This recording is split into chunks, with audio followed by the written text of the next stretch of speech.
తూర్పు గోదావరి జిల్లా దివాన్ చెరువు నుంచి కొవ్వూరు వరకు గోదావరిపై నిర్మించిన గామన్ బ్రిడ్జ్ మళ్లీ కుంగింది.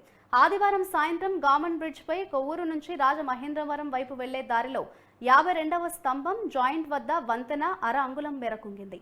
వంతెనకు యాక్షన్ ఇచ్చే బేరింగ్లు మరమ్మతులకు గురి కావడమే దీనికి కారణమని తేల్చారు. దీంతో కొవ్వూరు నుంచి రాజమహేంద్రవరం వైపు వెళ్లే దారిలో వాహనాలను నిలుపుదల చేశారు. రాజమహేంద్రవరం నుంచి కొవ్వూరు వైపు రెండు వైపులా వాహనాలకు అనుమతి ఇవ్వడంతో ఈ దారిలో పెద్ద ఎత్తున ట్రాఫిక్ స్తంభిస్తోంది. నిపుణుల బృందం వచ్చి సమస్యను పరిశీలించి మరమ్మతులు చేపట్టబోతున్నారు. గామన్ సంస్థ 2007లో వంతెన నిర్మాణ పనులు ప్రారంభించింది.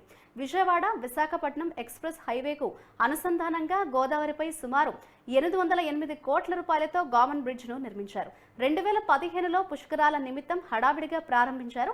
అయితే ఆరంభంలోనే ఈ బ్రిడ్జ్ ఒకసారి కుంగింది. మళ్లీ ఇన్నేళ్లకు మరమ్మతులకు గురైంది. గామన్ బ్రిడ్జ్ పై ట్రాఫిక్ నిలిచిపోవడంతో పట్టణ సీఐ జగదీశ్వరరావు ట్రాఫిక్ నియంత్రణకు చర్యలు చేపట్టారు.